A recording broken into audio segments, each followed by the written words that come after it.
Si tu es en prépa ou que tu vas rentrer en prépa et que tu te demandes comment t'en sortir en prépa et en particulier comment réussir ta prépa, eh bien t'es au bon endroit. Car moi j'ai fini ma prépa et je vais te faire un bilan des meilleurs conseils que j'ai à te donner pour que toi aussi tu puisses réussir ta prépa. N'hésite pas à liker la vidéo si tu aimes ce genre de contenu. Donc pour commencer, la première astuce que je vais te donner va être de définir ce que c'est pour toi que réussir en prépa. Sache que selon les critères que tu peux donner, tu peux plus ou moins réussir, c'est évident. Donc la première chose, ça va être de te demander par exemple, est-ce que pour toi réussir en prépa, c'est être parmi les 3 premiers de la classe? Est-ce que c'est avoir des notes au-dessus de la moyenne de classe? S'améliorer par rapport à soi ou s'améliorer par rapport aux autres? Donc tous ces critères-là vont t'aider à définir ce que c'est que réussir en prépa. Et surtout, peut-être à relativiser ce qu'est aussi une bonne note. Qu'est-ce que c'est une bonne note au fond? Est-ce que c'est une meilleure note par rapport à toi-même, si tu passes de 5 à 7 ou de 9 à 12? Ou est-ce que c'est par rapport aux autres? Parce que c'est sûr que si tu passes de 5 à 7, tu seras toujours en dessous de la moyenne des autres, par exemple, mais pourtant tu te seras amélioré par rapport à toi-même. Donc, en soi, c'est une réussite. Donc voilà, tout dépend des critères que tu donnes. Et donc voilà, je t'invite à réfléchir à ce niveau-là. Ensuite, il me semble aussi important de préciser que pour réussir en prépa, donc il y a une question de bonnes notes aussi, c'est vrai, mais il y a aussi d'autres choses. Il y a des millions de choses que tu vas apprendre en prépa.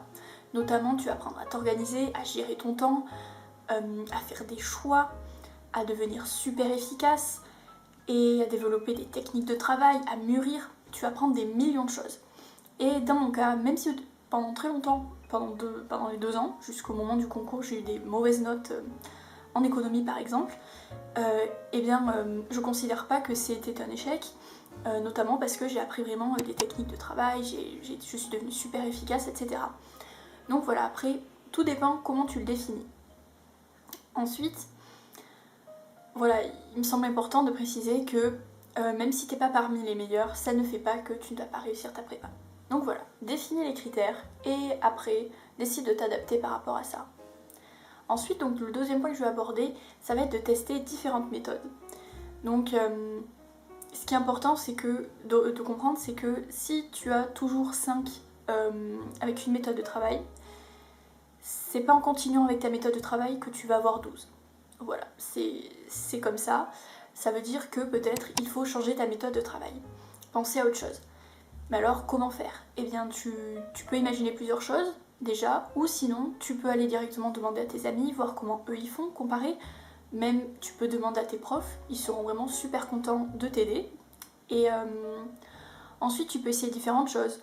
Par exemple, dans mon cas, ce que j'avais fait, c'est que par exemple, j'avais testé de travailler les maths qu'avec les exos au début, sans apprendre le cours. Ou après, j'avais testé aussi d'apprendre très bien le cours, puis ensuite de faire des exos.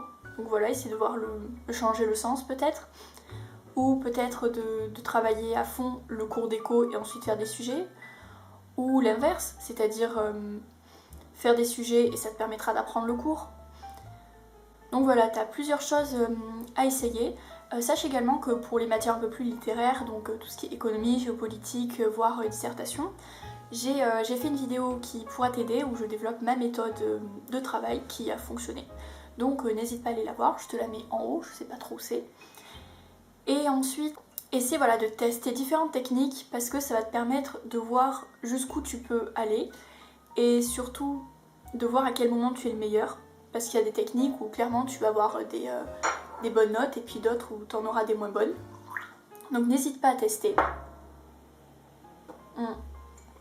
Parce que voilà, l'essentiel à retenir, c'est que tu sois prêt le jour du concours et que tu aies testé ces différentes techniques. Il serait quand même dommage que tu passes 2 ans à avoir 5 avec une seule méthode, alors que tu prends tester plusieurs pour finalement avoir une super note. Il n'y a pas une méthode qui va convenir à tout le monde. Donc voilà, surtout teste. Ensuite, un autre point que je veux aborder, c'est d'éloigner de soi la peur de l'échec, car tu vas clairement faire face à des gros cartons en prépa, sauf si tu es un génie, ce que j'espère vraiment pour toi. Et donc ça peut être très très très frustrant, c'est-à-dire que tu auras énormément travaillé pour finalement te prendre des 5. Mais voilà, même si c'est super décourageant, bah, il faut continuer parce que t'es pas à l'abri d'un miracle déjà. Moi ça a été le cas, je suis passée de 5 à 16, j'ai donc triplé mes notes. J'ai fait aussi une vidéo là-dessus si ça t'intéresse. Et donc voilà, ça veut dire que c'est possible, mais que ce n'est pas facile. Après voilà, n'hésite pas à toujours essayer, parce que c'est ça qui te permettra de trouver la bonne chose qui pourra... la bonne méthode, donc essaie des méthodes. Continue de comparer ton travail à celui des autres, de voir enfin, les copies, ou bien d'aller demander à tes profs, etc. Il y a plein de façons de faire. Mais voilà, la peur de l'échec, faire attention parce que ça peut te brimer, tu peux te foutre une pression monstrueuse, alors que dans tous les cas, tu vas te prendre des cartons. Voilà. Enfin, ça a été mon cas. Mais bon, voilà, donc n'hésite pas à regarder ça. Ensuite, donc, je vais te donner 2 astuces qui sont assez reliées.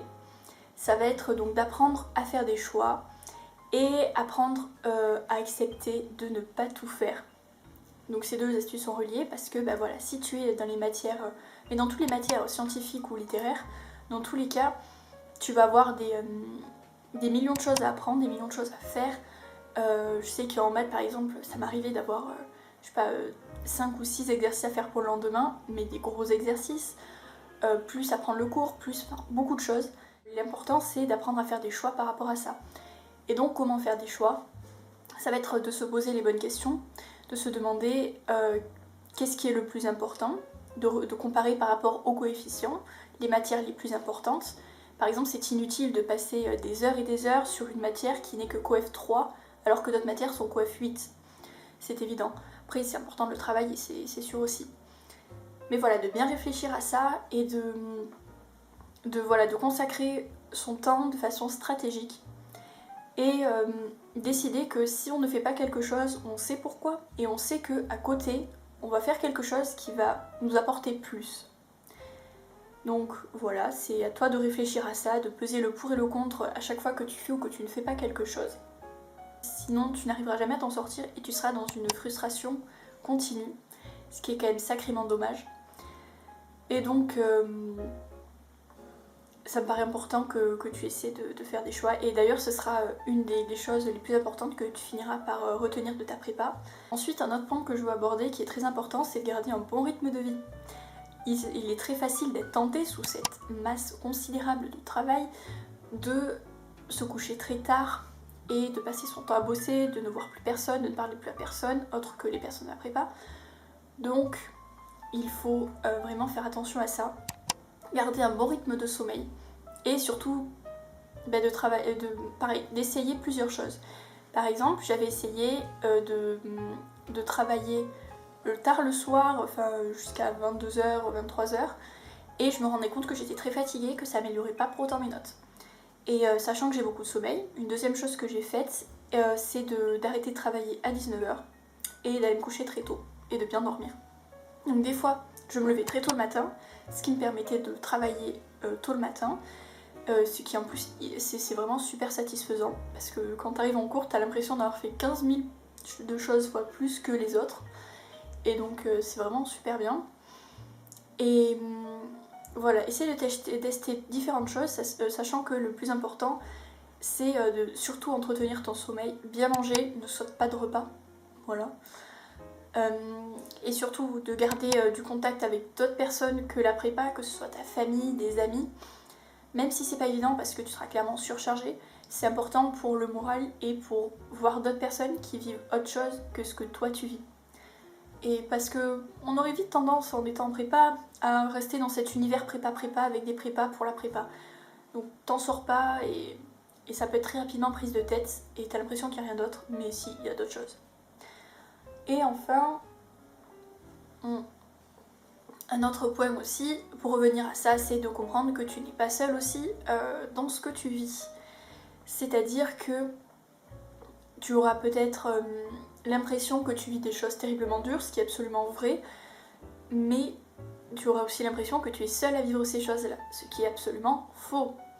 Donc surtout, n'hésite pas à en parler à tes copains, tes amis les plus proches qui sont en prépa, et tu te rendras rapidement compte que tu n'es pas du tout le seul ou la seule, et que vous êtes plusieurs à galérer comme il faut et à souffrir comme il faut. Mais comme ça te permet de relativiser. Tu te rends compte que tu n'es pas seul, qu'il y a peut-être pire que toi, et que voilà, vous vivez tous la même chose. Et étrangement, tu pourras aussi te rendre compte en écoutant un peu les autres, en parlant avec les autres personnes de ta classe, que là aussi tu n'es pas seul, que même si tes amis vivent la même chose, d'autres personnes vivent aussi la même chose, d'autres personnes passent aussi beaucoup de temps à pleurer de désespoir sur leurs notes. Donc voilà, ça m'a permis de beaucoup relativiser, d'apprendre ça, de me rendre compte que je n'étais pas seule, à vivre cette situation difficile. Donc n'hésite pas à demander aux autres personnes, ou peut-être à demander aux délégués d'organiser quelque chose où chacun peut parler librement de son ressenti par rapport à la prépa. Donc voilà, ça c'est pour moi les clés de la réussite en prépa. Et si tu aimes ce genre de vidéo, n'hésite pas donc à t'abonner et à me le dire en commentaire. Bonne continuation!